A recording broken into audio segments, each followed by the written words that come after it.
Hola, buenas tardes. Somos la doctora Lucía Petit y mi prevencionista Gabriela León. Formamos parte del equipo de la División Servicios Médicos y Prevención del Trabajo. Y bueno, estamos acá para dar la charla sobre hábitos saludables. Ahora les voy a compartir para que ya tengan el documento con el que vamos a hacer toda la transición de la charla.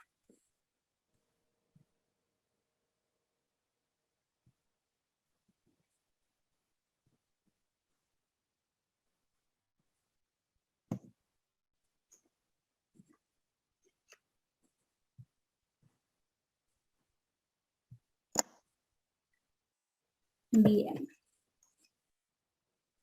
La charla de hábitos saludables vamos a tratar todos los temas que fuimos proponiendo justamente en la convocatoria. Así que a lo largo de toda esta sesión que vamos teniendo con la doctora Lucía Petit, vamos hablando de estos temas como higiene del sueño, los problemas de salud asociados al mismo, alimentación saludable, y bueno, algunos otros temas como los paradigmas que hay con la salud, bueno, sobre ejercicio también vamos a ir hablando. Y justamente hace unos días fue el Día Mundial sin Tabaco, que fue el 31 de mayo, y el lema de este año era comprometerse a dejar de fumar, así que vamos a ir hablando un poco sobre este tema. Bueno, buenas tardes. Vamos a empezar a hablar un punto que nos parece muy importante, que es hablar de salud, es decir, tomar todos los conocimientos para mantenernos saludables. Y debemos aquí la definición de promoción de salud como un proceso que permite a las personas aumentar el control sobre su salud. Es decir, si conocemos cómo mantenernos desde un estado saludable y no fijarnos en la enfermedad, no ir a buscar soluciones desde la enfermedad, sino mantenernos siempre saludables. Para esto tenemos que ver diferentes aspectos que son importantes y la siguiente. Gabriela. Sí. La siguiente, por favor. Ahí no pasa, pero...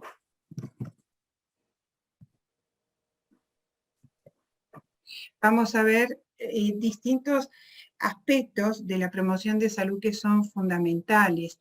Es decir, que la salud, si bien hay una definición establecida como un bienestar físico, psíquico y social, es importante que tengamos en cuenta que la salud es un derecho, que la salud es una responsabilidad, es algo que es individual, pero también es colectivo, de modo de que es importante de que para lograr la promoción de salud haya una participación de todos nosotros en la elaboración de acciones o de diferentes referencias para mantenernos individualmente y todos en conjunto saludables, ¿verdad? Por eso decimos que la promoción de salud debe estar basada en la población participativa, intersectorial, diferentes actores de distintos sectores pueden participar en la promoción de salud, por ejemplo, en la alimentación. Si bien es importante que nosotros conozcamos cuáles son los alimentos y los hábitos saludables dentro de la alimentación, hay otras personas que pueden, de un sector diferente de la nutrición, por ejemplo, aspectos psicológicos, que tienen que ver con una adecuada alimentación y también aspectos vinculados a la sociedad y a los costos de los alimentos, con una mirada hacia lo que es favorecer la alimentación saludable de todas las personas en su conjunto, que a su vez tenga en cuenta lo que es el contexto de la sociedad, donde estamos viviendo todos y cuáles son nuestras posibilidades que puedan favorecer que nosotros cumplamos los requerimientos para una alimentación saludable. Y es importante que esta promoción de salud esté presente en todos los niveles de lo que son las personas en un conjunto, ¿no? En una sociedad. La siguiente. ¿Cuáles serían las estrategias de la promoción de salud? Bueno, hay diferentes puntos y diferentes formas de actuar a nivel de promoción, siempre pensando en la salud.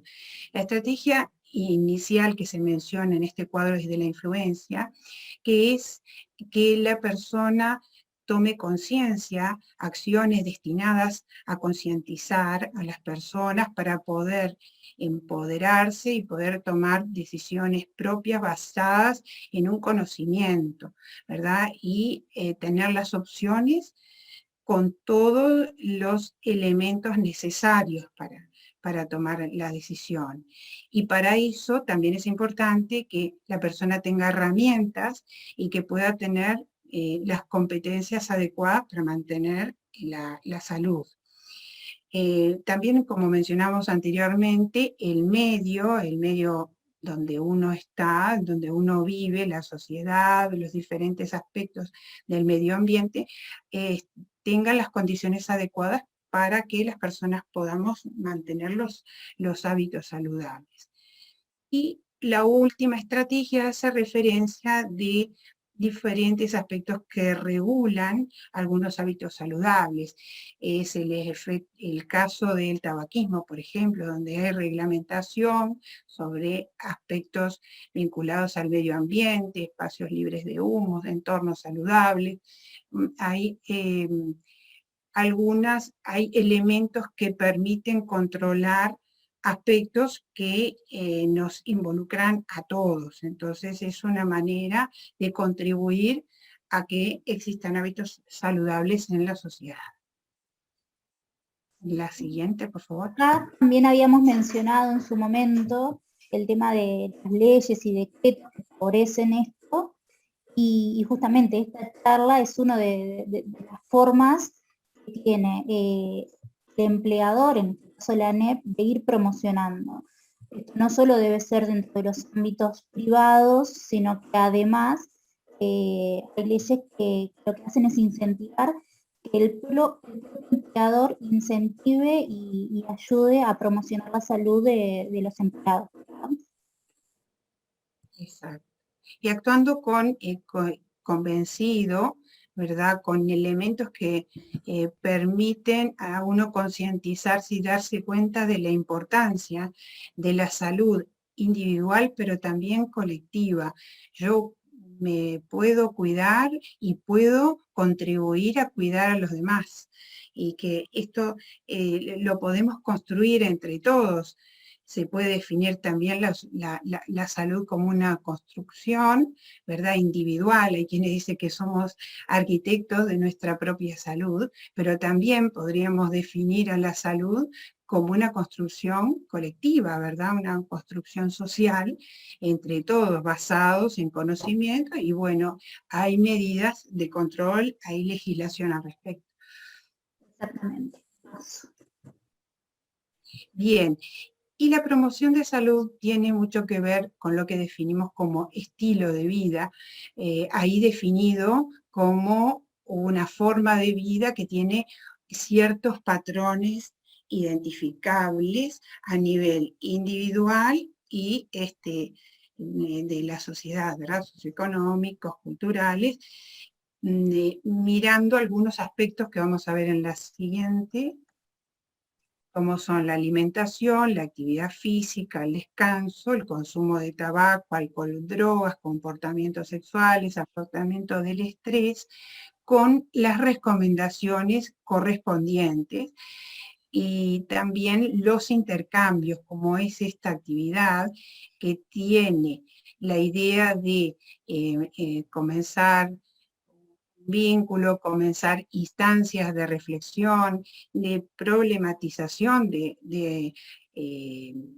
de conceptos o de planteos desde algunos de nosotros, desde los integrantes de los grupos de trabajo, por ejemplo, o de cualquier colectivo en la sociedad que quiera plantear una inquietud y que a punto de partida de la problematización se pueda llegar a conclusiones que nos permitan avanzar en lo que es un estilo de vida saludable, que en definitiva es lo que buscamos para mantener la salud y cuando tengamos que enfrentar alguna dificultad que pueda perjudicar nuestra salud, estemos todos en las mejores condiciones. Eso es lo que nos da tener un estilo de vida saludable. Como decíamos en uno de los puntos del programa, el cambio de paradigma, ¿verdad? Caminando hacia la salud y no corriendo una carrera contra la enfermedad. Es buscar que de a poco, a largo plazo, con cambios que podemos hacer en el día a día, nos mantenemos saludables y es un punto de partida favorable en caso de que en algún momento nos llegara algún obstáculo y que nuestra salud se viera alterada. Entonces, mantener el estilo de vida es algo que se va haciendo de a poco con efectos que son a largo plazo, pero que pueden tener, nos dan un gran beneficio. Considerar Siguiente. el cambio de hábito a un estilo de vida saludable como forma de prevenir enfermedades, precisamente. ¿No? Ir atrás y curar cierta patología o que podamos tener por no llevar un estilo de vida saludable. Bien.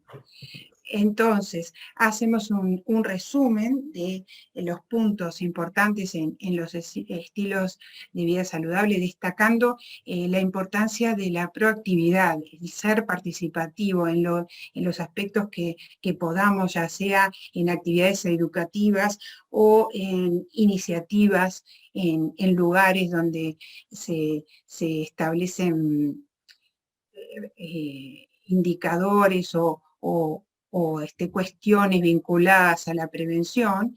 Esto ayuda muchísimo, tener presente que es fundamental estar presente, participar y intercambiar opiniones. Esto es un aprendizaje para todos. Actualmente estamos viendo que hay un virus en nuestra sociedad y bueno, y aprendemos muchas cosas, aprendemos de la afección particular, pero también hay mensajes desde lo general, de la importancia de lo que es la higiene, la ventilación, son todas medidas generales que nos ayudan en todos los aspectos de la vida. Entonces, podemos ir viendo los estilos de vida saludable en un aprendizaje. Hay factores psicológicos que también intervienen en el estilo de vida saludable, la salud mental es muy importante y tener las herramientas para cuidar nuestra salud mental también es fundamental. Lo mencionamos porque muchas veces al pensar en salud, nuestro pensamiento va dirigido en gran porcentaje a lo físico. Y tengamos en cuenta que el funcionamiento de nuestro organismo es con aspectos emocionales, psicológicos, fisiológicos, todos interconectados, de modo que es tan importante cuidar el aspecto físico como el aspecto psicológico y a su vez interfieren unos con el otro, influyen unos con el otro. Los aspectos psicológicos son fundamentales también en el cuidado de la salud desde la promoción de la salud. La dependencia del entorno en el estilo de vida saludable es fundamental y de las experiencias que vamos viviendo también podemos tomar elementos para llevar un mejor estilo de vida. Las siguientes, por favor. Pasamos entonces ahora a lo que nos va a hablar Gabriela sobre la higiene de sueño. Bien, para arrancar sobre ese tema queríamos compartir esta frase que refiere justamente a eso, de no ir en busca de soluciones cuando aparece una enfermedad, sino de prevenirlas. Y bueno, dice así: dormir adecuadamente reduce las tasas de enfermedades crónico-degenerativas, y lo contrario, abre la puerta a trastornos y repercusiones para la salud. Y vamos a hablar justamente de eso, de la importancia de poder dormir adecuadamente y cómo esto puede ir trayendo problemas. A veces uno no los asocia, bueno, no estoy descansando bien, no estoy descansando de horas correctas, y esto está afectando el cuerpo, el psiquis y demás. A veces no asocia ciertas enfermedades a esto, y sin embargo tienen muchísimo que ver. Más o menos para que tengan en cuenta de qué es lo que vamos a estar hablando, es justamente de esto. ¿Cuáles son las ventajas? La energía que nos da poder dormir adecuadamente, la atención. Nosotros necesitamos descansar para el otro día poder tener un día en donde uno esté totalmente alerta para las actividades que uno va a realizar. Bueno, la creatividad, la memoria y el rendimiento en general.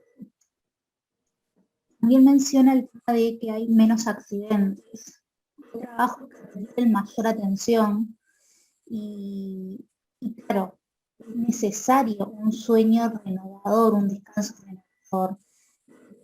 Hay maquinaria que necesitan estar totalmente alertas ante cualquier eventualidad. Bueno, las personas que tienen un buen descanso, hay informes en donde claramente disminuye la cantidad de accidentes. También vamos a hablar de las conductas que tenemos que tener antes de ir a dormir, la alimentación, el entretenimiento, de pantalla, como nos estamos dando. Y bueno, ahí hay una mención de unos porcentajes que si bien se da en todos los países, y habla de justamente un 6 o un 21% de la población que está en una etapa laboral activa tiene problemas con alteración del sueño. Para seguir, bueno, mencionar esto, el sueño es una necesidad primaria. Nosotros, aunque digamos, no quiero dormir o no me encuentro dormir porque yo sé, justo te querés quedar estudiando, te querés quedar haciendo un trabajo o demás, no, necesito dormir. Y el sueño tarde o temprano nos va a ganar. Es decir, bueno, dormí 2 horas, de dormida o con la computadora en la cama o leyendo un libro, algo que uno estaba haciendo. Pero tarde o temprano eso va a suceder porque es algo que necesita el organismo. Tenemos justamente eso. Esas horas de sueños son suficientes, son de calidad, o bueno, dormí 2 horas, pero estaba alerta a que me iba a sonar la alarma y me iba a tener que levantar. Necesitamos que la cantidad de horas sea suficiente justamente para poder afrontar el día siguiente. Hablamos de higiene del sueño, ¿a qué nos referimos? Nos referimos justamente a eso, a todas las medidas que nosotros vayamos a ir adoptando para poder lograr un sueño de calidad y con la cantidad de horas adecuadas.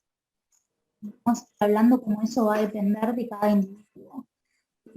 Esa es la higiene del sueño. Son las medidas que uno va a ir adoptando, cada individuo va a adoptar medidas diferentes para poder tener un sueño de calidad que nos permita al otro día tener un buen día, digamos, en cuanto a todas nuestras alertas, con la energía necesaria, ¿verdad? Justamente lo que nosotros necesitamos, que es esa etapa en donde descansamos, restaurar todas nuestras funciones físicas y psicológicas. Es importante ese descanso. Vamos a ir hablando un poco más adelante de este reloj biológico que nosotros tenemos y cuántos procesos ocurren durante la noche, durante ese rato en que uno está descansando. Entonces, si yo no descanso lo suficiente o no descanso correctamente, mis funciones se van a ver disminuidas, ¿verdad? Mis funciones físicas y biológicas, que además que veníamos hablando con la doctora de lo importante, a veces solo considera los problemas físicos, que a veces son fáciles de ver, y los psicológicos no se les da tanta importancia, tanta jerarquía. Entonces, bueno, es importante justamente por eso, para poder ver cuáles son esas problemáticas que después vamos a... Lo que nosotros hacemos es distinguir dos grupos de causas que pueden alterar el descanso. Una es el individuo y la otra refiere a las condiciones del entorno, digamos. En esta última, respecto a las condiciones del entorno, nosotros y que sea un poco fácil de visualizar, bueno, cuando uno hace un cambio se va de viaje o demás, cómo ese entorno hace que nosotros cambiemos. Pasamos a veces más horas de las que deberíamos hasta que nos esa variación horaria que sufrimos. Vamos a un país donde el uso horario cambió, ¿verdad? Donde quizás la estación también cambió. Ahora nosotros estamos en un momento que si nos vamos a un verano, ¿verdad? Entonces vamos a ir a un país donde tiene más horas de luz y eso siempre nos va a afectar en cuanto al sueño. También respecto a los entornos, cuando es un lugar ruidoso, cuando es un lugar con mucha luz, hay personas que pueden dormir debido a esa luz o demás, pero hay personas que necesitan justamente que esas condiciones estén dadas de la mejor manera. Y eso es lo más saludable, porque sí, hay personas que duermen con ruidos, bueno, ahí volvemos, ese descanso es saludable. Y después respecto a las condiciones del individuo, ¿verdad? Son esos hábitos que nosotros tenemos, esos hábitos que nosotros apuntamos a modificar para poder conseguir un buen descanso, ¿verdad? Ahí mencionamos, bueno, el uso de café o algunas sustancias. También mencionamos el tema de las patologías que pueda tener cada individuo, no solo por patologías que puedan causar alguna dificultad al momento de conciliar el sueño, sino además por patologías que hacen que el individuo consuma alguna medicación que en algunos casos puede afectar a, bueno, no me puedo dormir, la tengo que tomar un poco más temprano porque me genera insomnio, ¿verdad? Entonces todas esas cosas que son particulares y que uno tiene que considerar para ir diseñando este nuevo hábito del que hablamos. Entonces, junto a esas medidas,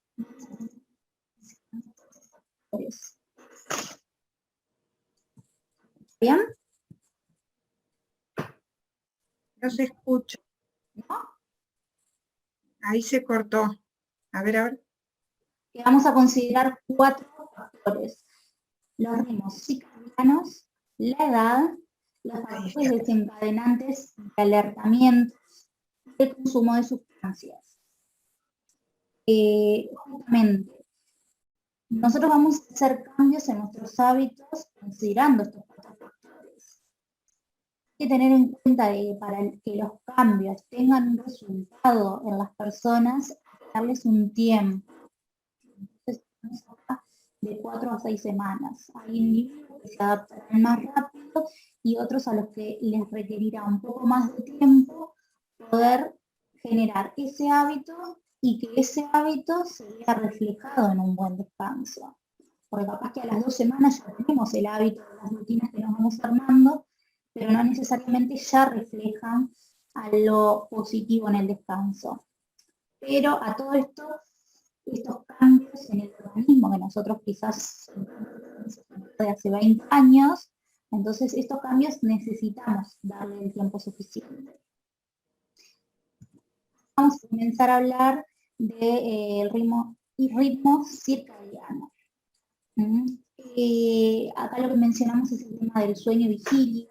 Este ciclo demora unas 24 horas aproximadamente, pero no es solamente el único ciclo en el cuerpo humano que ronda las 24 horas. Hay un montón de procesos que el cuerpo hace en esas horas.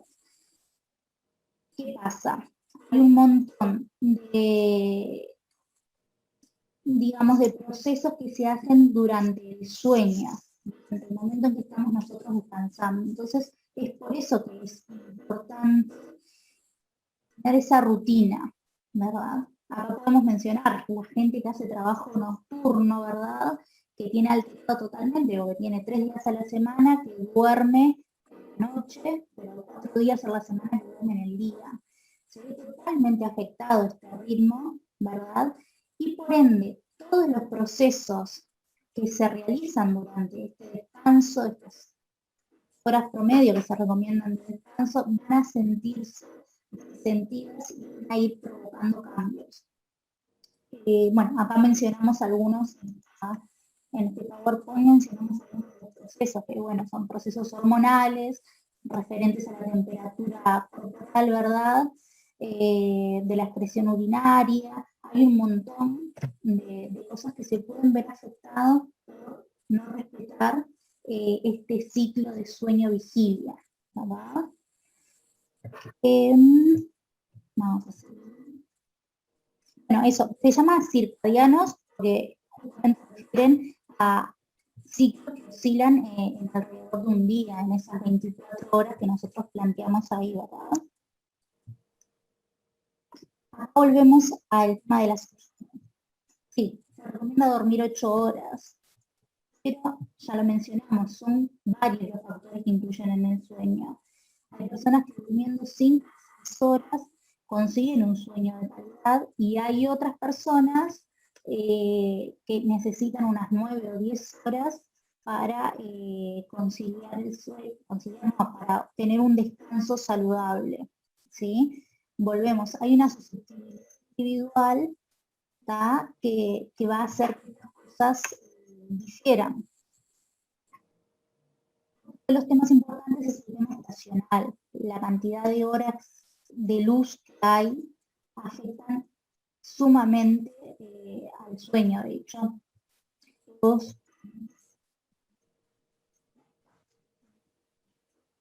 a las horas de sueño en invierno, las horas de sueño en verano, ¿verdad?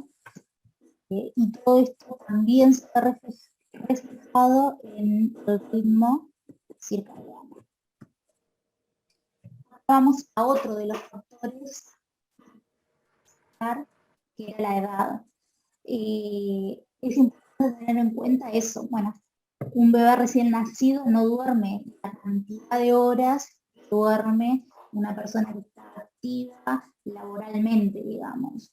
Es como todo un ciclo, ¿verdad? De hecho, un recién nacido va a dormir mucha cantidad de horas, va a ir cortando, va a tener siestas, y sin embargo esta situación va variando a medida que nosotros vamos creciendo, ¿verdad? Hay un momento en el que las personas, vamos a hablar activamente de estudiantes, personas que trabajan, ¿verdad?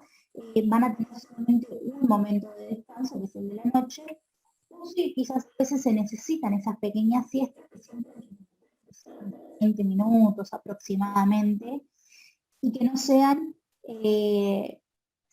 muy en la tarde-noche, digamos, que sean lo más temprano posible para que no afecte justamente el tema de conciliar el sueño. O sea, cuando volvemos a los adultos mayores, vuelven a necesitarse más cantidad de horas, o por lo menos más intervalos. ¿No? Siempre los adultos mayores duermen en la noche, pero además seguramente alguna siesta en el día sea totalmente necesaria para poder conciliar el sueño renovador del que venimos hablando. Bien, acá vamos a hablar de los alertamientos, que son aquellas condiciones, ¿verdad?, que nos impide a nosotros conciliar el sueño, ¿sí? Entonces, ¿cuáles son esas cosas que a nosotros nos activan esos alertamientos? Bueno, puede ser exámenes que tengamos, entonces estamos alerta de, bueno, tengo que estudiar, prepararme para esto, problemas físicos, naturalmente, que uno tenga, problemas de salud, problemas familiares, problemas psicológicos. Hay una cantidad de variantes que a nosotros nos dejan en alerta y no nos permiten conciliar el sueño de manera adecuada. Sin duda no podemos dejar de mencionar el tema de los conflictos laborales, la inestabilidad laboral que uno pueda llegar a tener. Hoy en día el tema de la pandemia también es otro de los temas que las personas mantiene en alerta por el tema de la angustia, por el tema de la incertidumbre, porque como decía hoy la doctora, estamos todos aprendiendo, más allá de que hace un año estamos viviendo esta situación de pandemia, todos los días van apareciendo cosas nuevas, la situación del país se acompleja un poco, después se va mejorando y bueno, todas esas cosas volvemos a siempre. Habrá individuos que van a ser más afectados y otros menos, pero estas condiciones pueden mantenernos en alerta y dificultarnos el tema de conciliar el sueño. Bueno, acá mencionamos el tema del estrés también, que bueno, que eso nos va a englobar un montón de situaciones diferentes.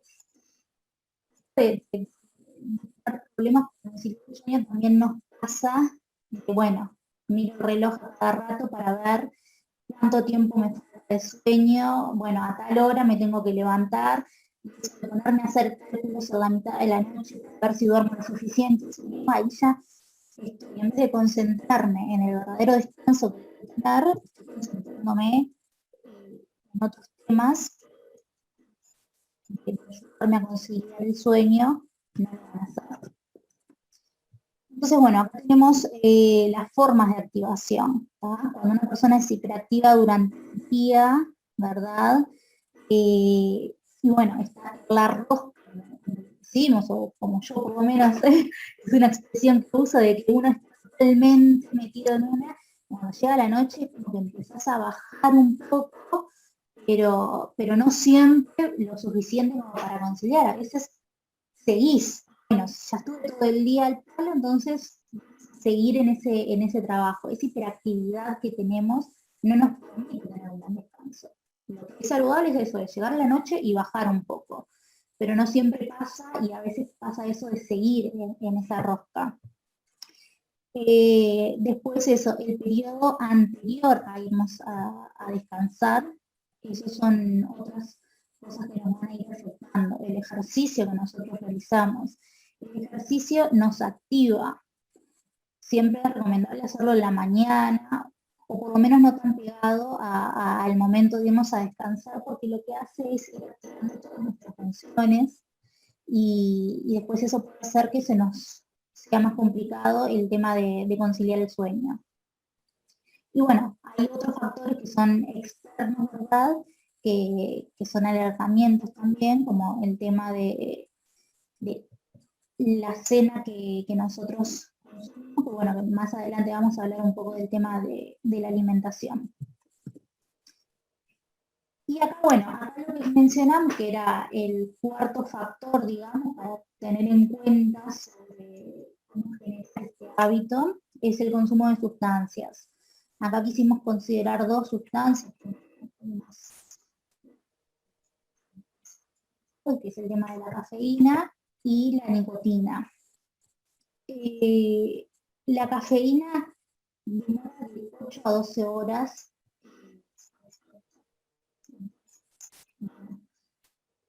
de la mañana para arrancar el día y demás, hable, o por lo menos está bien de tomar cafeína, entonces tampoco podemos decir que es saludable. El tema es Hay mucha gente que prefiere, bueno, se toma un café negro en la tarde o después de la cena, y eso obviamente va a generar que uno esté más alerta y después, bueno, no pueda conciliar el sueño. Este efecto mismo de la cafeína también pasa con el tema del mate. Y bueno, después la nicotina, que acá se generan como dos temas. La nicotina no depende de la cantidad de sustancia que haya en sangre. ¿Qué pasa? Si bien tiene efecto sedante y relajante, cuando nos pasamos de la cantidad, lo que hace es tener un efecto de euforia en las personas. Entonces, si las personas... No se oye. ¿Se oye? Ahora sí. Que tengan problemas para conciliar el sueño o que ese sueño sea un poco más fragmentado, que nos despertemos 2 o 3 veces en el curso de la noche. Vamos a hablar un poco de los trastornos del sueño. Para hablar de los trastornos tenemos que hablar de la calidad del sueño. Entonces es importante que nos hagamos preguntas como, bueno, ¿duermo la cantidad de horas suficientes? ¿La calidad del sueño es la correcta? ¿Tengo interrupciones? ¿Me despierto varias horas, varias veces a la noche? Después, ¿utilizo el momento adecuado para dormir? Hay personas que si bien duermen la cantidad de horas, quizás lo hacen muy tarde o muy temprano. Bueno, lo que hablábamos de la gente que tiene trabajo nocturno, ¿verdad? Entonces es importante que cada uno por dentro vaya pensando en estas 3 preguntas para ver si puede generar cambios, ¿verdad? Hay algunos aspectos que tenemos que tener en cuenta que, bueno, que es englobado en estas preguntas.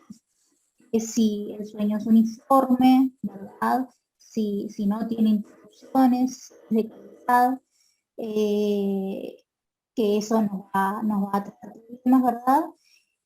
Y también después, de acuerdo a la edad, si nosotros estamos durmiendo la cantidad de horas suficientes y en la forma adecuada para la edad de cada individuo. Entonces, estas son cosas importantes a tener en cuenta cuando hablamos de trastornos del sueño. Lo vamos a dividir en 2 grandes grupos, que son las disonias y parasonias. Quizás muchos no han escuchado estos términos o sí, y lo queremos plantear de la manera más simple. ¿Sí? Las disomias, las personas tienen problemas con la cantidad de horas que duermen y con el momento que utiliza para descansar. ¿Sí? Bueno, lo que planteamos es eso, duerme poco, duerme mucho, duerme en el momento que no es el correcto, capaz que duerme la cantidad de horas, duerme en la tarde, y no precisamente porque tenga que hacerlo por el tema de que el trabajo así lo exija. Bueno, todos estos problemas que puede tener una persona son trastornos a los que nosotros llamamos disonias. Pero, por otro lado, tenemos las parasomias, que es cuando el sueño funciona naturalmente, pero ocurren varias interrupciones, digamos, esos. Y esto es de las cosas capaz que más, capaz que en esto Lucía me puede ayudar, ¿verdad? Que activan procesos y que son anormales y que van a ir afectando a nivel físico y también siempre psicológico. Exacto. Ahora vamos a pasar justamente por los 4 factores que va a desarrollar la doctora, que son las enfermedades más comunes, que queríamos al menos presentarles. Ahí está. El insomnio, que aquí referimos con ciertas características que afecta el bienestar laboral, ¿verdad?, de la persona, es algo que es frecuente y que muchas personas lo asumen como algo natural. Y en realidad es importante de que debemos estar conscientes, como decía Gabriela, de que el sueño es totalmente necesario, es algo que debemos considerar como una necesidad básica, y para nosotros tener la idea de que de que este sueño es importante, tenemos que notar la reparación, que el sueño para nosotros fue reparador. Cuando se presenta insomnio, no tenemos la totalidad de nuestras funciones funcionando adecuadamente. Entonces, vamos a notar repercusiones. De modo que si no logramos conciliar el sueño, que es una forma de insomnio, o nos despertamos en la noche, o tenemos alteraciones al despertarnos, es importante que consultemos para solucionar el insomnio. La idea nuestra en esta charla más que nada es de concientización de cosas, de aspectos que los notamos, los tenemos y muchas veces no nos damos cuenta de que son importantes, y el insomnio es una de esas cosas de que tenemos que abordar. Si reconocemos que hay algo en nosotros que no está funcionando adecuadamente, y en esto de la reparación del sueño, debemos consultar porque hay soluciones, a veces pueden ser farmacológicas, a veces no son farmacológicas, es adecuar cosas que mencionamos anteriormente, acciones que realizamos antes de acostarnos o durante el sueño, o hay factores a mejorar en cuanto a las posiciones del descanso, ¿verdad? De nuestro cuerpo. Hay que ver todas las posibilidades corregibles vinculadas al sueño, y por tanto va a mejorar lo que se conoce como insomnio. La siguiente. Sí. Sí. La apnea del sueño es en ella nos detenemos un poco porque también es muy importante reconocerlos, porque hay causas que son tratables, y hay además tratamientos que, si bien no pueden solucionar la causa de la apnea del sueño, pueden ayudar a mejorar la repercusión de la misma. La apnea del sueño es una falta de oxígeno nocturna, ¿verdad?, que se produce la mayoría de las veces por una obstrucción a nivel, ¿verdad?, de la vía respiratoria. Pero más allá de buscar los factores anatómicos o fisiológicos, lo importante es darse cuenta que uno la está padeciendo, que en realidad es quien nos puede observar, nos puede escuchar mientras dormimos, que nos puede ayudar a detectarlo directamente. Digo directamente porque nosotros indirectamente durante el día también nos podemos dar cuenta que algo ocurrió durante el sueño. Es que durante el sueño la persona tiene ronquidos, emite sonidos fuertes, entonces eso está indicando que puede haber una obstrucción del sueño, y a su vez también se detectan las pausas en la respiración. Si esto es señalado por alguna persona que nos escucha mientras dormimos, es importantísimo consultar para descartar o para afirmar la apnea del sueño. Durante el día, una persona que padece apnea del sueño en general tiene cansancio, tendencia al sueño, ¿verdad? Un agotamiento que pone en la pista de que puede haber alguna situación de estas. Así que es importante estar atento a la presencia de la apnea del sueño. Se puede estudiar, hay estudios que se confirman la presencia de esta afección, y es totalmente mejorable. La importancia de esto es que puede haber repercusiones a nivel general, y es una causa totalmente corregible. De modo es que hay que estar atento a los indicadores de la presencia de apnea del sueño para poder corregir y mejorar así en todo el funcionamiento de nuestro organismo.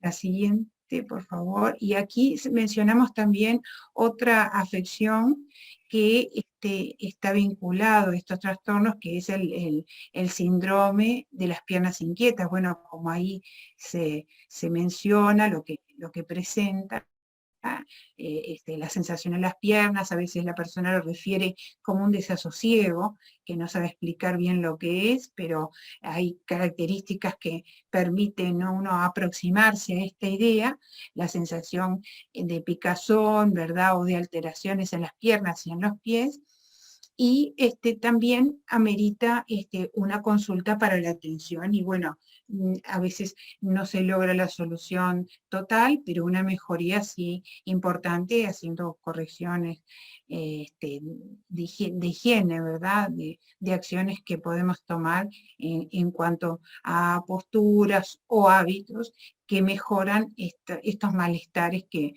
genera el síndrome de las piernas inquietas. Seguimos.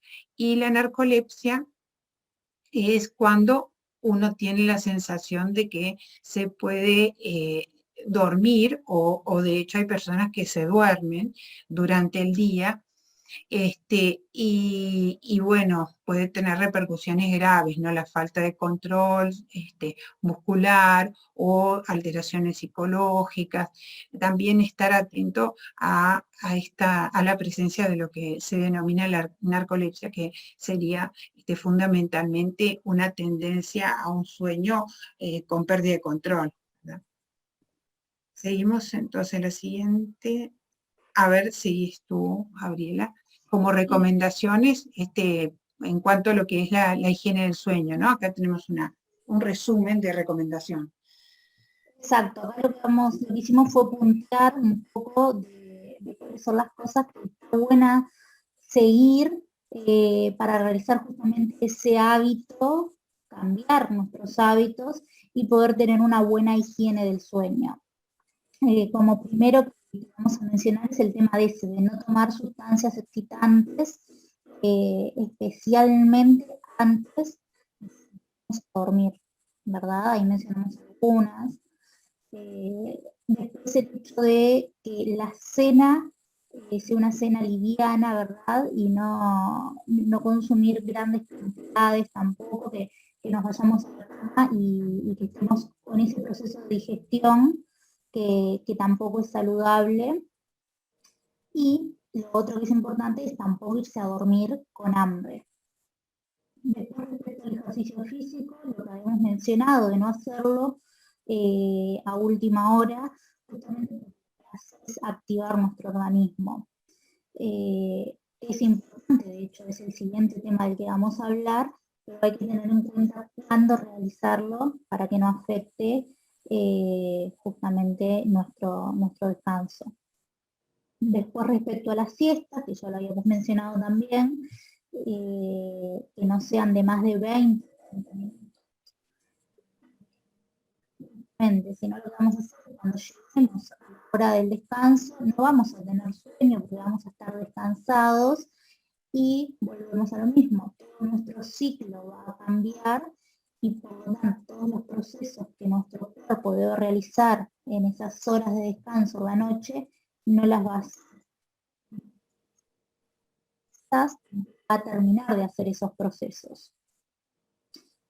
Respecto a la medicación, también habíamos mencionado, las personas que toman algunos medicamentos tienen que tener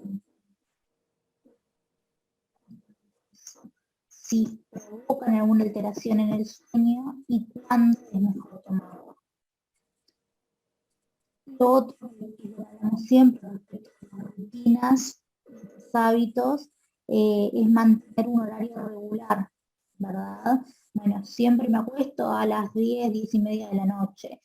Tener un horario en donde uno ya se adapte tanto que llegado ese horario quizás uno no está teniendo tan presente que tengo que hacer esto y lo otro, que esa rutina la tengamos incorporada y justamente ahora el cuerpo nos va a estar pidiendo que nos acostemos a dormir y que descansemos. Después, evitar el tema de la luz brillante a última hora.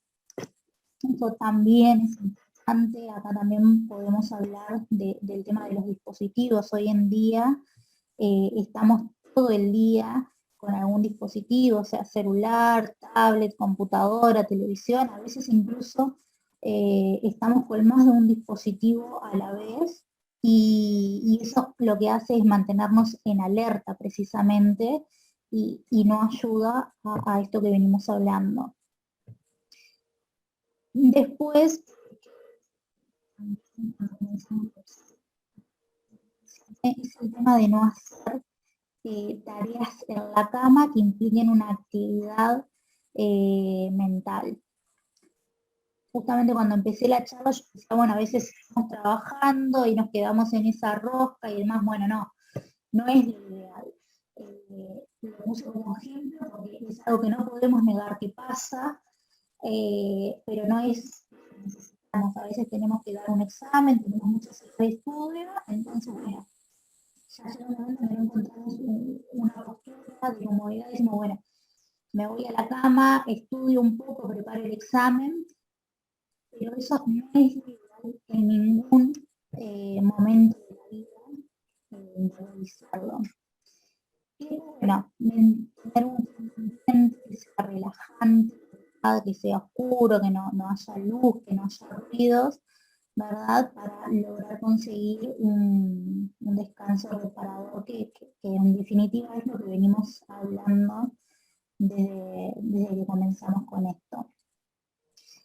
Y después lo último que ponemos acá son cosas principales que muchas personas hoy en día van como adoptando, digamos, que es bueno, ponerme una playlist que sea relajante. Hay gente que ahora empieza a tenerse, bueno, me acuesto, no me pongo algo de yoga, tener esas cosas que volvemos. Hay individuos darnos de generar un hábito y mantenerlo en el tiempo para poderle dar una productividad a eso.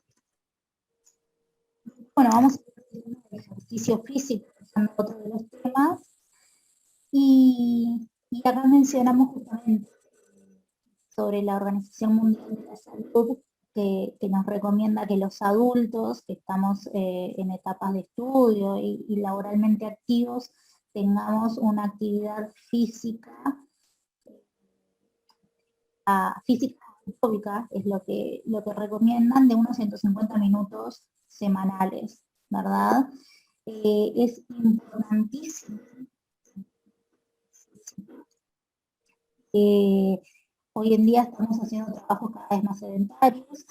Se puede decir que con esta situación de pandemia que estamos atravesando, todos estamos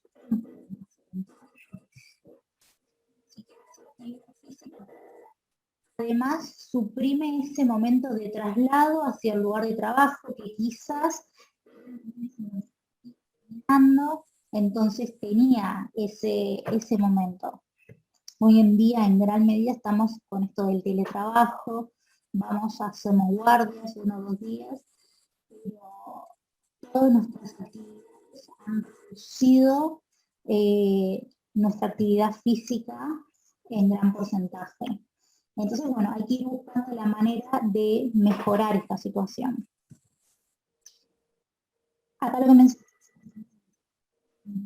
ayuda el realizar ejercicio. Nos ayuda para combatir problemas al seguro, pero además el estrés es todo de lo que vamos a hablar un poquito, ¿no? Y es de las cosas por las que la Organización Mundial de la Salud lo recomienda principalmente. Es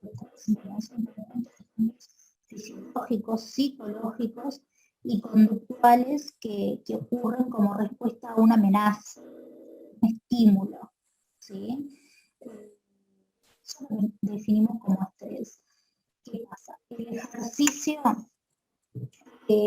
nos ayuda a reducir esos niveles de estrés, incluso en el ámbito laboral. Entonces, esto, pero bueno, mantener niveles altos de estrés va a provocar sin ningún duda problemas en nuestro organismo. ¿Qué pasa? Estos problemas pueden ser a nivel psicológico o no, o pueden ser también a nivel físico, después problemas de obesidad y demás. Todos estos temas nosotros los clasificamos en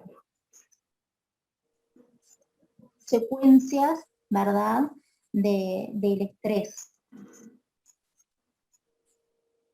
A generar preocupación, inseguridad, la incapacidad de tomar decisiones, ¿verdad? Esos olvidos que una vez dice, me olvidé, bueno, como consecuencia, bloqueos mentales y pensamientos negativos. Después, a nivel físico, el estrés nos puede traer problemas en cuanto a trastornos musculares,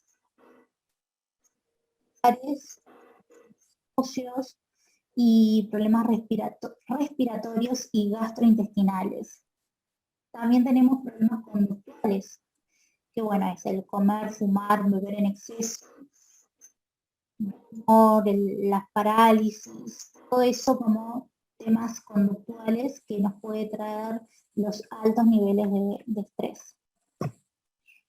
Entonces, bueno, teniendo un poco el tema de estrés y de ejercicio, nosotros podemos dejar de tener en cuenta que sabemos que es muy difícil que personas tengan una rutina de ejercicios diarios, que es lo saludable y es lo que todos deberíamos tener, pero bueno, lo que queríamos empezar era incentivando con el tema del ejercicio físico en el trabajo, que es algo que todos nos podemos darle esa oportunidad.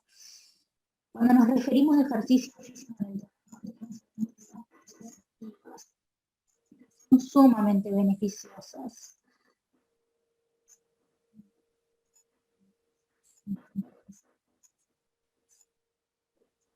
¿Son las pausas activas? Las ventajas, bueno, son pausas que vamos a hacer durante el trabajo, pasaron 2 horas de trabajo, bueno, realizamos una pausa.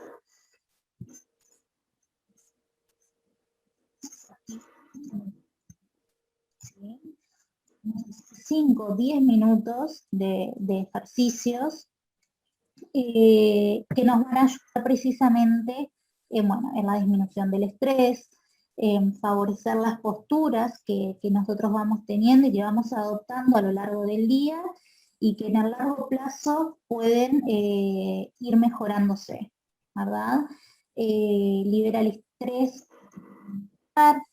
estimula el tema de circulación, mejora la autoestima, la concentración, como decíamos, activa las diferentes funciones de nuestro organismo, ¿sí? Bueno, acá tenemos toda una lista de todos los beneficios que hay. Si ustedes buscan, hay muchos videos de pausas activas. Son ejercicios que no nos llevan más de 10 segundos o 10-15 segundos por ejercicio.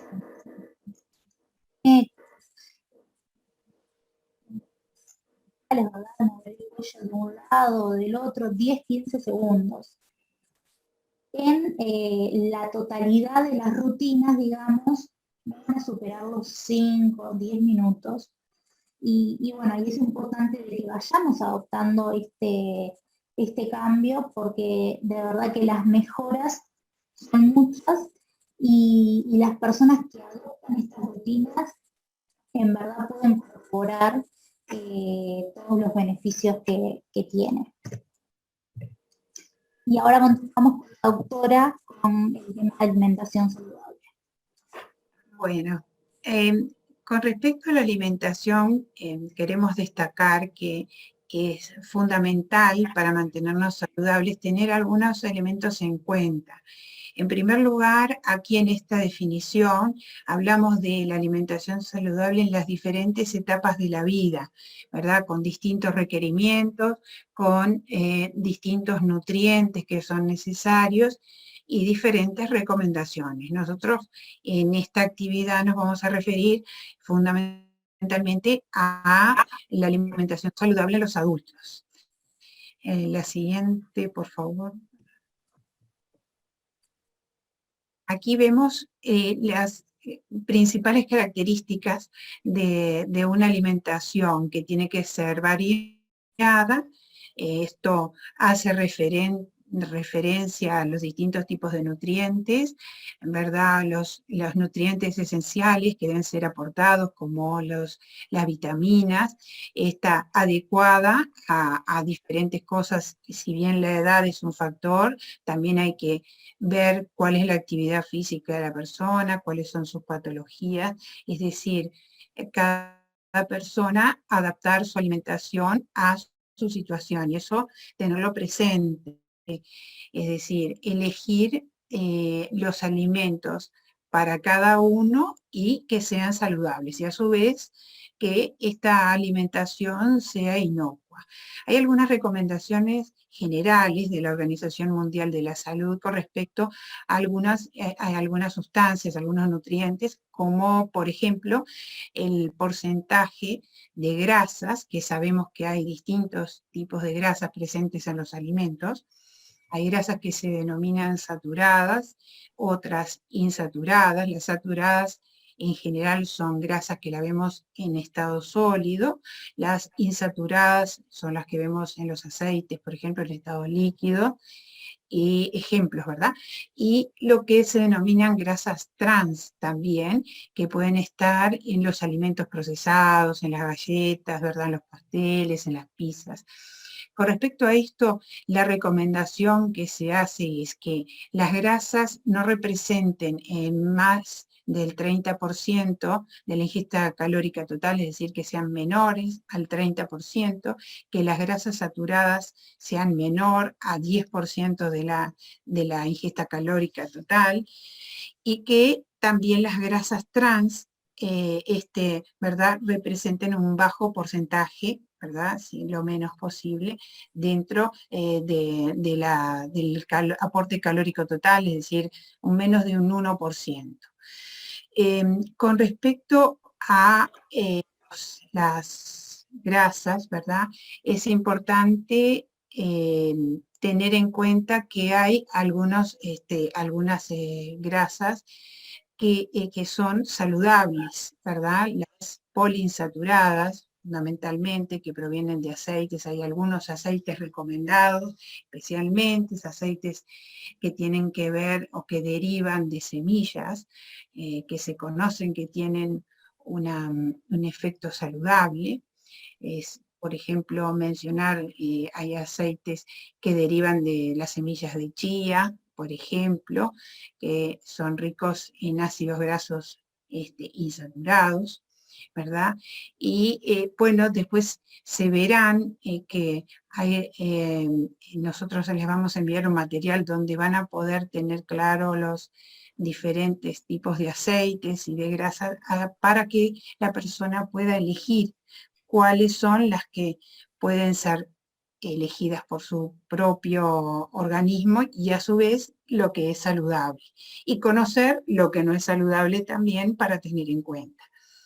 Con respecto a la ingesta de sodio, también se hace una recomendación en cuanto al porcentaje, ¿verdad? Que no debe ser más de 5 gramos de cloruro de sodio, que representa a una cantidad menor por día, ¿verdad? A 2 gramos por día de sodio, que esto permitiría disminuir, si uno disminuye la ingesta de sodio, disminuye la posibilidad de tener afecciones vinculadas al exceso de la misma, ¿no? Como es la presión alta y otro tipo de afecciones derivadas de la presencia del sodio en el organismo. Otro elemento que se menciona en las recomendaciones de la Organización Mundial de la Salud es el azúcar particularmente, el azúcar libre, el azúcar que se agrega a los alimentos, ¿verdad? En donde se recomienda que la cantidad del azúcar sea menor al 10% de la ingesta calórica total. Y que si fuera menor al 5% tendríamos beneficios adicionales, ¿verdad? En esta disminución de la cantidad de azúcar. Una mención especial a lo que se refiere como a la dieta mediterránea, que se habla comúnmente como una dieta que es rica en cereales, en pescados, en carne blanca, ¿verdad? Y que se ha demostrado que disminuye el riesgo de afecciones cardiovasculares. Esta dieta también es útil para otras afecciones, pero hay estudios que demuestran a nivel cardiovascular la disminución del riesgo. A tener en cuenta entonces para considerar aspectos quizás para algunas personas no es posible cumplir o tomar todos los aspectos de esta dieta, pero sí algunos beneficios basados en los alimentos que se usan en esta dieta. La siguiente, por favor. Aquí tenemos entonces cuáles serían los beneficios de una alimentación adecuada. Mencionamos la prevención de la malnutrición referida a lo que puede ser a la deficiencia de nutrientes, pero también lo que se ve actualmente en un porcentaje considerable de la población, que es el exceso de alimentos que generan sobrepeso y obesidad, ¿verdad? Entonces, la alimentación adecuada hace, con la consideración de los alimentos, las proporciones y las recomendaciones en cuanto a los porcentajes, hace que la nutrición ayude a mantener al organismo en condiciones de peso, entre otras, adecuadas, ¿verdad? Con el beneficio que esto nos da. Sabemos que el exceso de peso, la obesidad, la acumulación de grasa en nuestro organismo puede generar condiciones proinflamatorias, se pueden dar en muchos casos lo que conocemos como resistencia a la insulina, con una distribución de la obesidad particular a nivel abdominal, y que esto lleva a un riesgo particular, ¿verdad? Que en muchos casos inicialmente es resistencia a la insulina y finalmente es diabetes. Entonces, en definitiva, se trata de una alteración metabólica que podríamos haber evitado digamos, no se puede evitar totalmente, pero se puede controlar o mejorar las condiciones del organismo para que no se presente un estado que va a derivar en afecciones, aparte de lo que implica el sobrepeso en lo que es las articulaciones, la sobrecarga, ¿verdad? De los elementos de soporte del cuerpo. A nivel metabólico pueden haber condiciones desfavorables derivadas del mantenimiento de una alimentación inapropiada en el correr de la vida. Entonces, es en cualquier momento que uno puede cambiar los hábitos, las condiciones en las que uno se alimenta, el tipo de alimento, para poder tener un buen funcionamiento, ¿verdad? Se van dando condiciones progresivamente con una tendencia a la mejora del organismo al ir incorporando los nutrientes y las diferentes proporciones de los mismos, siguiendo las recomendaciones. Y ya mencionamos algunas enfermedades no transmisibles vinculadas a las alteraciones de la alimentación y es fundamentalmente metabólico, como son la diabetes, que decíamos recién, la hipertensión arterial, todas enfermedades que pueden ser reguladas dentro de la alimentación, ¿verdad? Como un elemento que puede modificar estas afecciones que muchas veces tienen base genética, pero también tenemos otros elementos que nosotros podemos modificar a nivel de la alimentación. De modo que es muy, pero muy importante tener en cuenta los aspectos alimentarios, la alimentación combinada, como decía Gabriela, con una actividad física adecuada, una actividad física que con ser caminatas ya es suficiente, es decir, la importancia de que no es necesario que tengamos que concurrir a ningún lugar particularmente, ni tener unas condiciones especiales como para hacer un ejercicio. Puede ser, como decía Gabriel, en el lugar de trabajo, algunos movimientos que llevan muy poco tiempo, complementar cuando uno puede con una caminata. Esto ya hace que las condiciones metabólicas cambien y que haya un gran beneficio, y si lo combinamos con una buena alimentación, con una buena gestión de emociones, ¿verdad?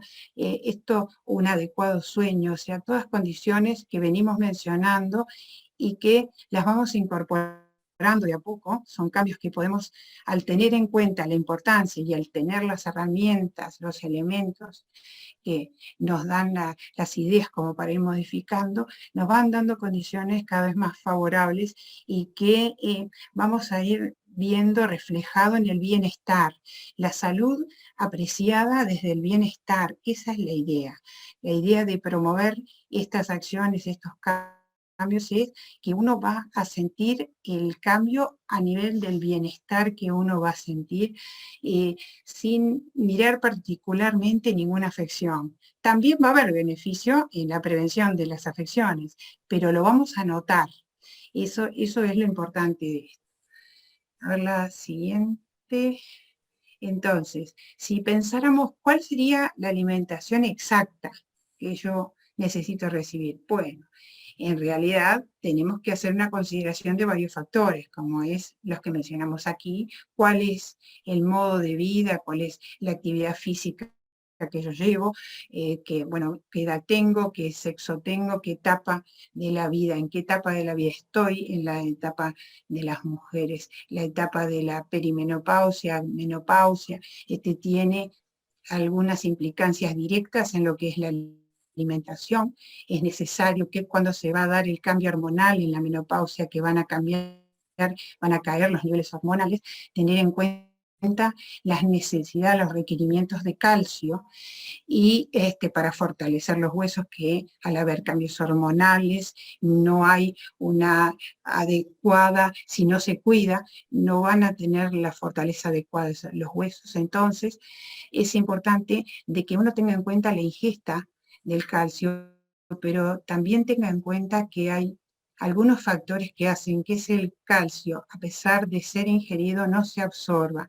Es lo que se llaman, entre comillas, los ladrones de calcio, ¿verdad? Hay ciertas sustancias que hay que tomarlas distanciadas de la ingesta de calcio, ¿verdad? Como son el café, el té, la Coca-Cola, la carne roja. Entonces, si vamos, y hay más, ¿verdad? Pero ejemplos de estos factores que interfieren en la absorción de calcio, que es a modo de reseña, después uno puede interiorizarse en toda esta información. La idea de esta charla es más que nada reflexiva y no tanto informativa, pero sí dejar la idea de que la ingesta de calcio en sí misma por su cantidad no es suficiente si uno no toma en cuenta de que esa ingesta, si es interferida por algunos factores, no va a ser efectiva.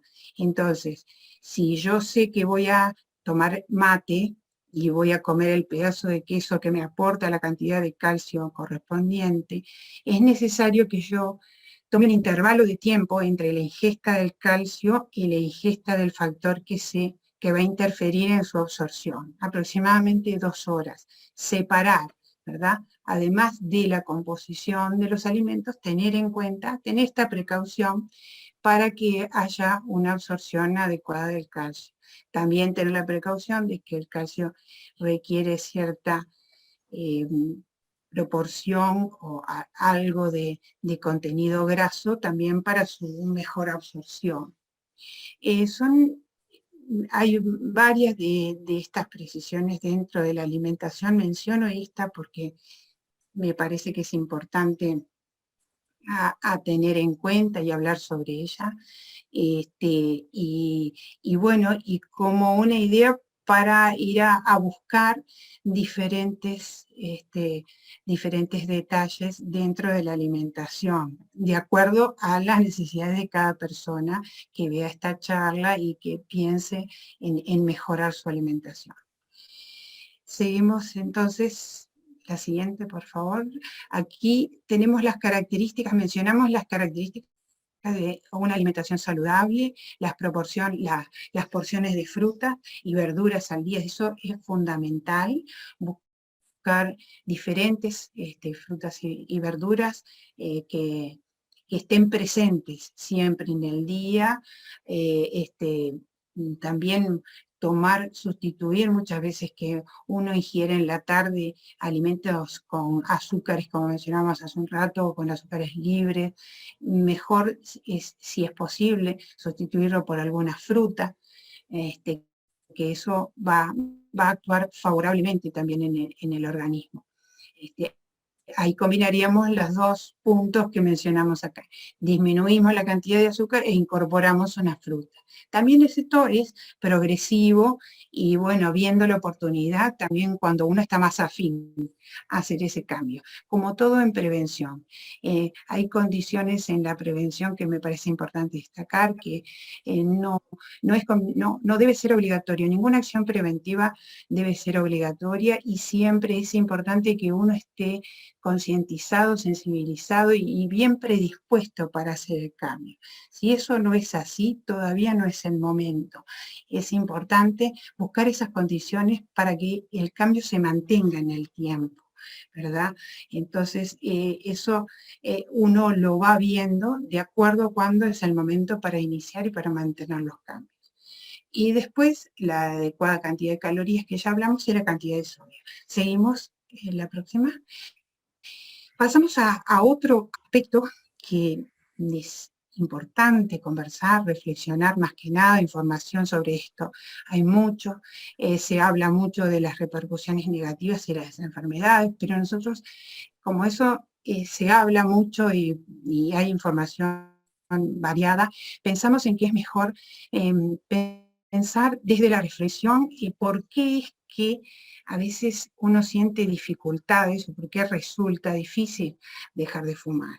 Si bien conocemos personas que fuman que nos dicen que pueden dejar el cigarrillo cuando se lo propongan, que bueno, puede ser que exista esa posibilidad, pero otras veces uno piensa que eso va a ser así y resulta que después no es definitivo. Dejamos un tiempo, algunos días y retomamos el hábito de fumar.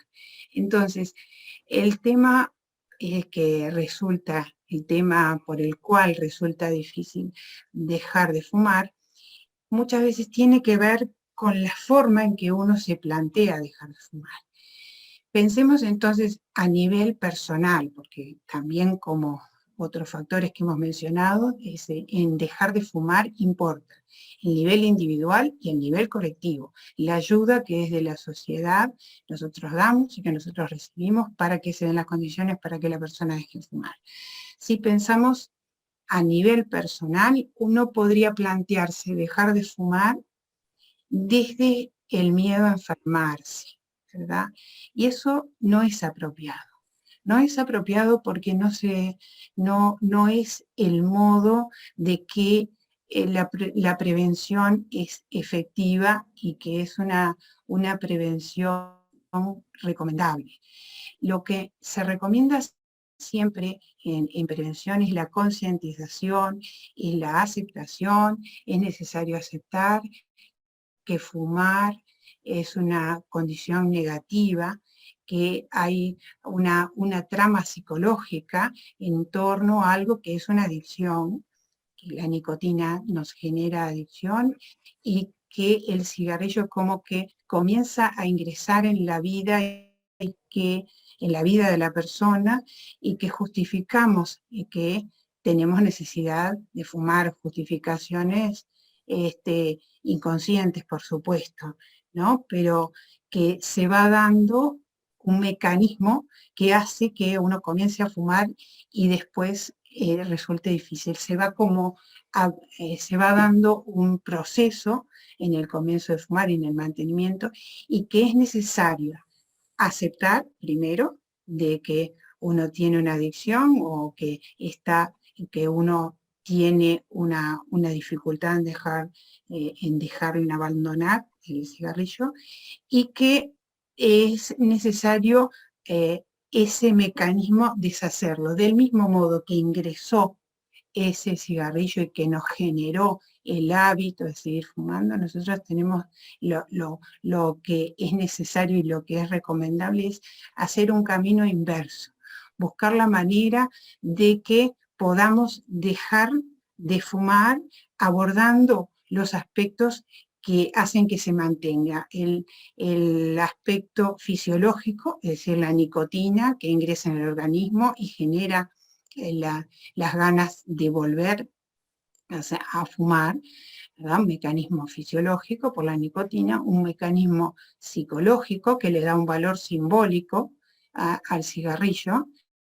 eso que uno dice, si yo me concentro más, es mi compañero, pero son todos valores que le estamos dando que no lo tiene, que se fue dando algo interiormente que es necesario cambiar.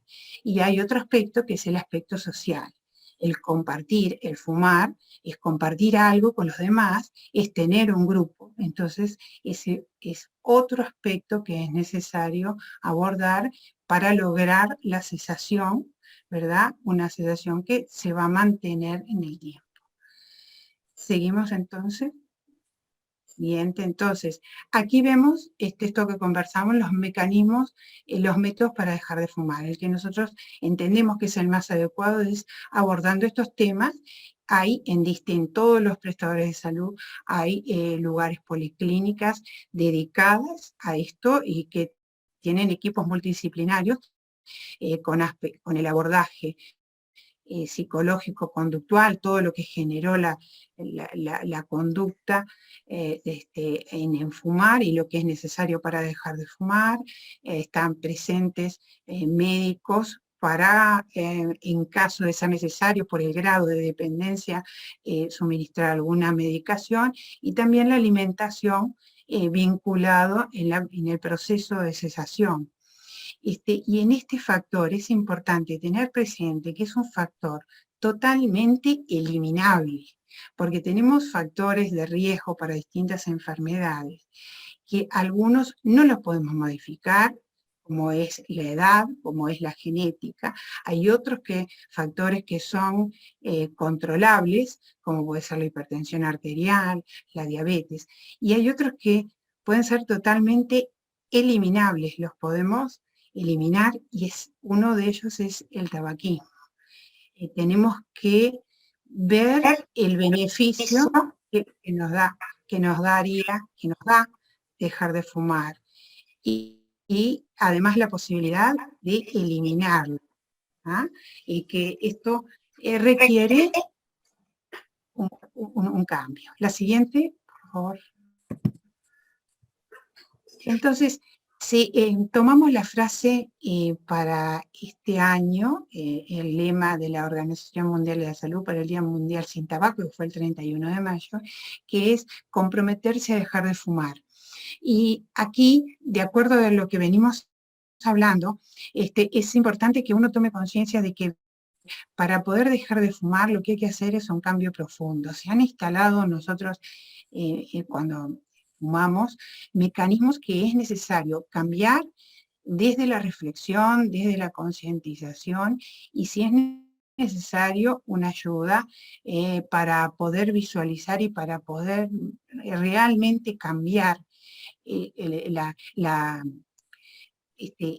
tabaquismo, ¿verdad? Para poder abordar la cesación, poder eliminar el tabaco como parte de un hábito, ¿no? El tabaquismo en nuestras vidas. La siguiente, por favor.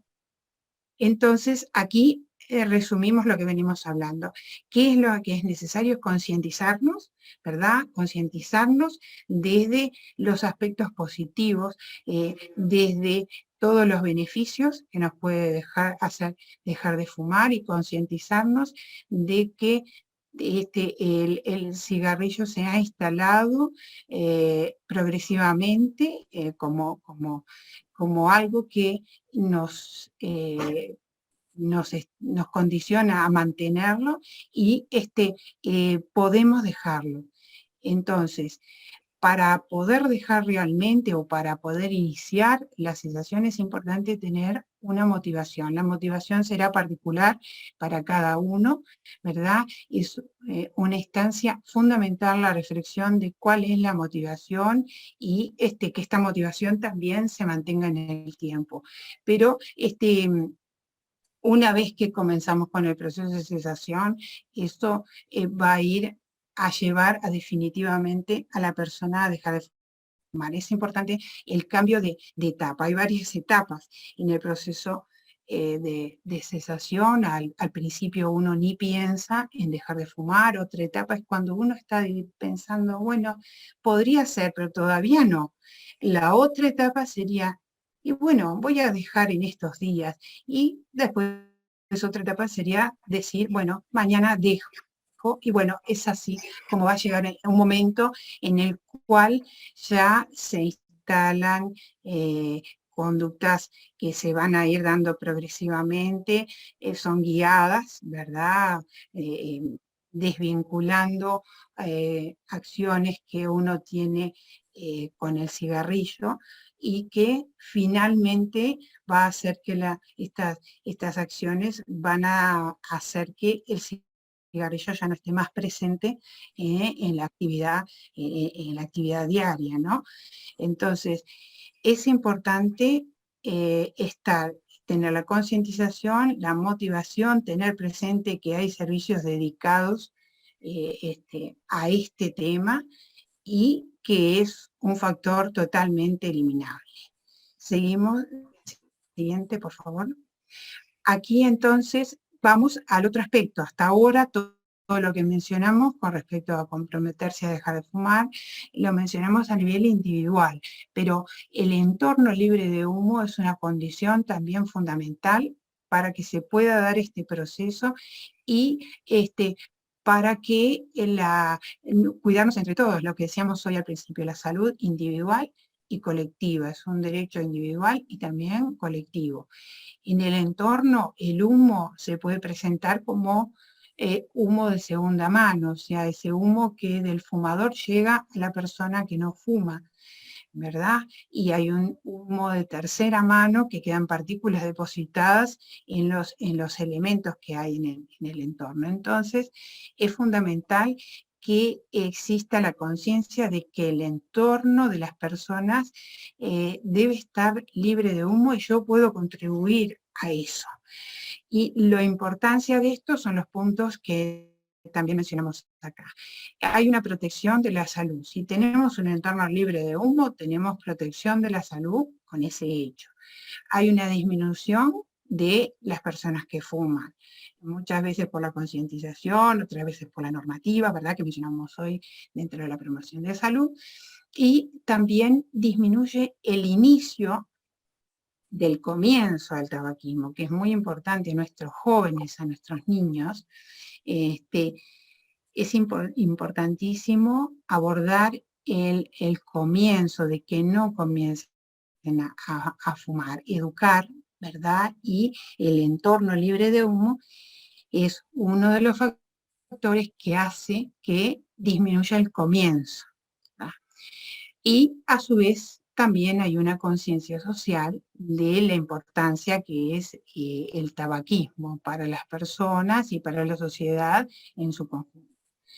Y otra cosa que mencionamos, que nos parece importante, porque somos un servicio que también trabajamos a nivel de la prevención en el trabajo, la mejora, que es un beneficio de evitar los entornos libres de humo, la mejora del presentismo. El tabaquismo genera afecciones que dan ausentismo.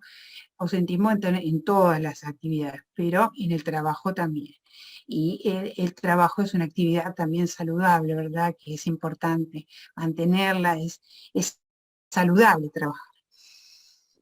La siguiente, por favor. Y entonces, como mensaje final, diríamos que para mantener la salud de la población es importante mantener los hábitos individuales, como venimos mencionando hasta ahora, pero es fundamental también ver la salud como como algo colectivo, como la salud colectiva, y por tanto cuidar los factores, cuidarnos entre nosotros, cuidarnos individualmente y apoyar, participar, tener presente que la salud es colectiva, es individual y también es colectiva.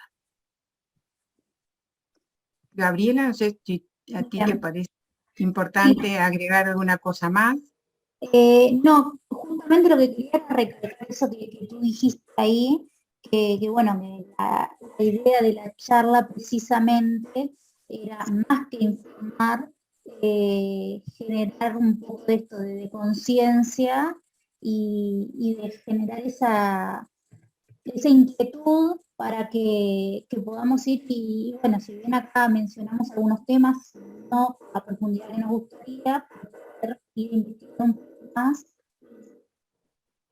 generarles esas ganas de hacer un hábito que en primer lugar nos beneficiamos cada uno de nosotros, y bueno, después está ese beneficio para el entorno. Pero nada, mencionar eso más que nada. Bárbaro. Así que bueno, lo dejamos por acá. Si te parece, agradecerle a todos los que se quedaron viendo esta charla sobre hábitos saludables, y nada, eso, que investiguen, que puedan ir generando esos hábitos como veníamos hablando. Gracias. Gracias.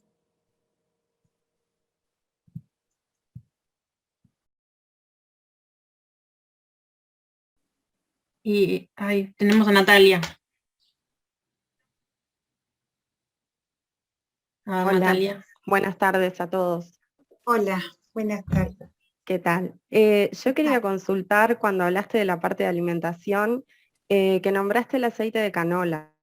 Sí. Y yo había escuchado, pero en realidad consumo el aceite alto oleico o o el aceite de oliva, pero había escuchado del aceite de canola. Me parece que el costo no es tan elevado como el de otros aceites, y no sabía en realidad si era bueno, si se recomendaba o no. Bueno, actualmente, si bien inicialmente hubo una recomendación específica del aceite de canola, ahora se hicieron revisiones con respecto al aceite de canola, como que es un representante de los ácidos, de los grasas poliinsaturadas, pero la recomendación está en revisión, ¿no? Por algunos aspectos, de que si bien se vieron beneficios inicialmente, después como que se vio que los otros aceites también reportarían el mismo beneficio, y tenía un precio inicialmente un poco alto, después no tanto, vinieron marcas un poco más Más baratas. en cuenta, claro. Más en eso. cuenta.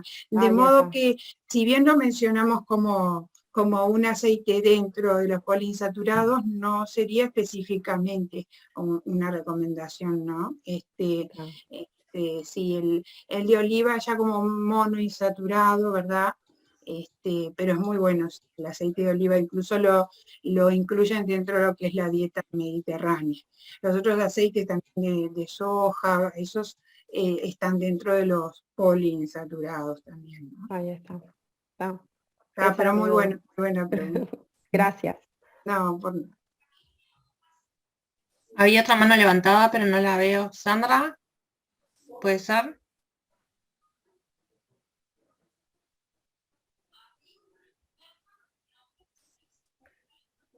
No. Lo que pusieron en el chat es que Irene justo comentaba que, bueno, que ahora con esto de la pandemia, Sí, justo ahora es la mayor comorbilidad con respecto al COVID-19. Ese era el comentario que ella hacía. sí, sí, sí. Verónica. Es importante en estas épocas los hábitos saludables nos ayudan a, en caso de contraer el virus, tener también una respuesta dentro de lo que nuestro organismo pueda tener la mejor posible, ¿no? Todo contribuye a que el cuadro sea más leve, de verdad menores complicaciones, que no es exclusivo de los hábitos, pero es algo más que nosotros podemos hacer en estos momentos, ¿no? Hay algunos nutrientes que se hacen referencia, como ser la vitamina C, el zinc, nada especial, nada, digamos, extraordinario, pero sí tener en cuenta de que nuestra dieta sea variada y que incluya las frutas que nos aportan la vitamina C, alimentos, ¿verdad? Pescados, algunas carnes, todo el tipo de verduras que nos hacen los aportes de los distintos minerales que ayudan a fortalecer nuestro sistema inmune. Es decir, también decimos dentro de lo que se recomienda habitualmente, porque no es conveniente que haya un exceso también de reactividad de nuestro organismo. Entonces, por eso pensamos que es tener en cuenta que los alimentos incluyan diferentes nutrientes, vitaminas, ¿verdad? Que tengamos proteínas, es decir, una dieta equilibrada. Y Ah, bueno, pues, Verónica preguntaba, en cuanto a los quesos, ¿cuál es el mejor? bueno, de los quesos, De los quesos. ahí está. Dentro de los lácteos, la consideración a tener en cuenta es el contenido de grasas, ¿verdad? Que, que no sea un queso excesivamente graso, ¿no? Si bien para la absorción de calcio, cuando uno piensa en determinada etapa de la vida donde las condiciones hormonales, perimenopausia, menopausia, es necesario tener bien presente el aporte de calcio, que lo podemos obtener a través de los lácteos y particularmente del queso. Es importante que haya un cierto contenido de grasa, pero no excesivo, ¿verdad? En cuanto a cuál sería el queso más adecuado, bueno, habría que considerarlo en la persona, a ver cuáles son los requerimientos, cuáles son, ¿verdad?, las consideraciones, pero en términos generales que no tenga un exceso de grasas, ¿verdad? Algo con una discreta cantidad de grasas, ¿no? Hay una variedad enorme de quesos y mirar esto, ¿no?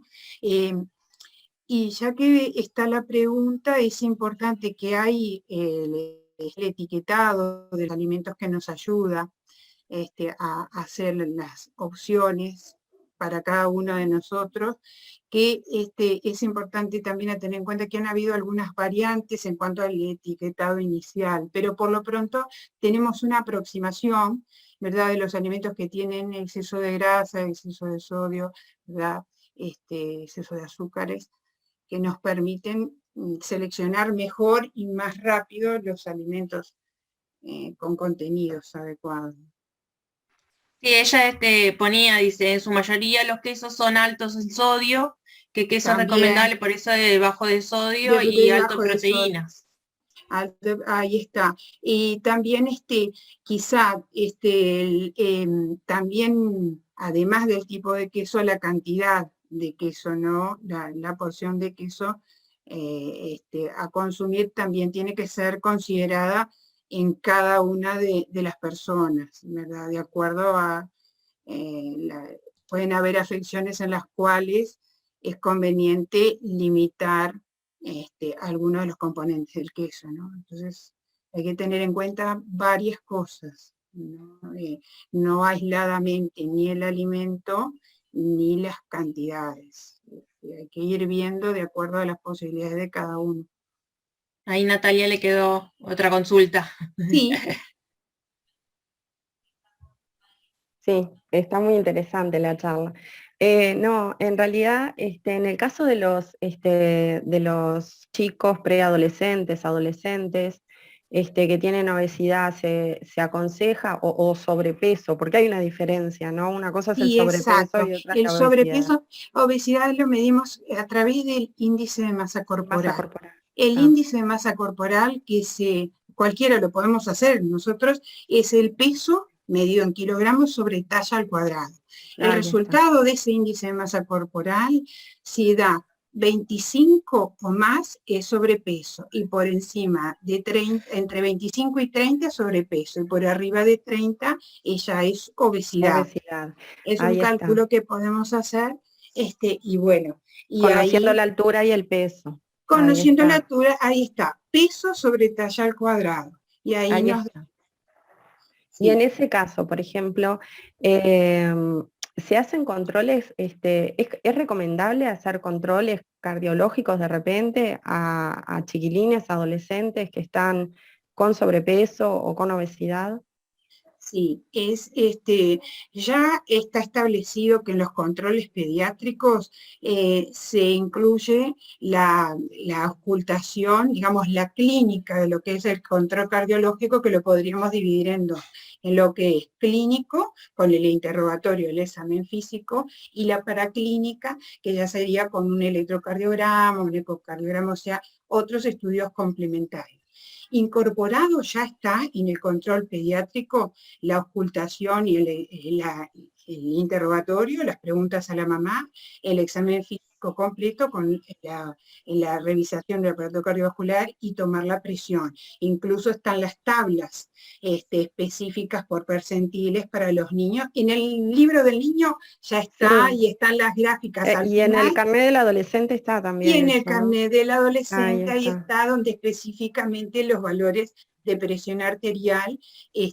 Entonces, hay alguna, en los niños obesos también habría que hacer una consideración a nivel con el pediatra de los antecedentes también familiares. A veces el niño no tiene obesidad, pero por sus antecedentes familiares corresponde hacer un control cardiológico específico. En el caso de la obesidad, si bien no está establecido como algo esquemático, sí hay consideraciones en las cuales podría estar recomendado complementar con algún estudio más.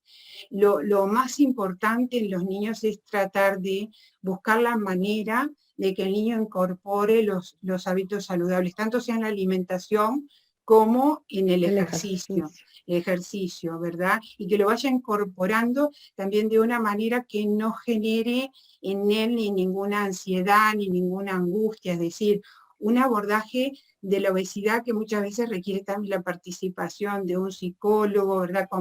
Ayudando, acompañando todo lo que es el proceso digamos, de llevar a un hábito saludable, ¿no? Hay que ver también las causas, en qué aspectos de repente se puede ayudar desde el punto de vista emocional, de la gestión de emociones, que pueden estar influyendo en el hábito de la alimentación o de momentos que tiene el niño o el adolescente. Y de ahí ver, en algunos casos puede corresponder la evaluación por el cardiólogo, ¿no? Pediátrico. Ya está. Y entre eso, hablándolo con el pediatra, que la idea de los controles pediátricos, que a veces, claro, ahora está el tema de que por pandemia nos está exigiendo el carnet del niño en las escuelas. Y si bien uno piensa la importancia está en el control, sí en el control, pero también el control a través de este carnet de niños en el vínculo con la mamá y con la familia del pediatra. Entonces, justamente para ver todo el conjunto y la ayuda y el cambio para el niño desde el conjunto, ¿no? Claro, claro. Sí, Bueno, entiendo. Bueno, muchas Lucía, gracias. no, bueno, sí, Emma nos consultas desde el chat. ¿Qué nos puedes decir sí, de los edulcorantes? ¿Cuál nos sí. recomiendas? Bueno, lo que hay una variedad, pero hay uno que es natural y que incluso se puede encontrar la plantita que es stevia, ¿verdad? Ese puede ser una opción, ¿verdad? De edulcorantes, pero también sería bueno evitar todo lo que fueran productos digamos, sintéticos. La idea es buscar los propios alimentos ya contienen en sí mismos sodio, sal, azúcar, entonces cuanto más sea más natural sea la alimentación, eso va a ser mejor procesado y mejor los mecanismos internos del organismo, ¿no? Pero bueno, también es importante tener al momento de elegir, bueno, alguna opción, porque se ha hablado que los edulcorantes pueden llegar a alterar algunos mecanismos a nivel intestinal. Se han hablado de vínculos con algunas enfermedades que no han sido comprobados, pero bueno, dentro de lo que es natural, stevia es una de las opciones, ¿no? También siempre a considerar individualmente, si es posible con un nutricionista, de que tiene mejor detalle y mayor actualización, que puede haber algo más nuevo y más adecuado también hacia la persona. Me preguntan entre el azúcar rubia y el azúcar natural, ¿cuál sería la más? Claro, sí, cuanto menos procesada sea, mejor, ¿no? Incluso si hay agregados químicos, esto podría estar, digamos, poniéndonos a favor de lo que sea más natural, ¿no? Dentro de los productos buscamos lo que sea menos procesado.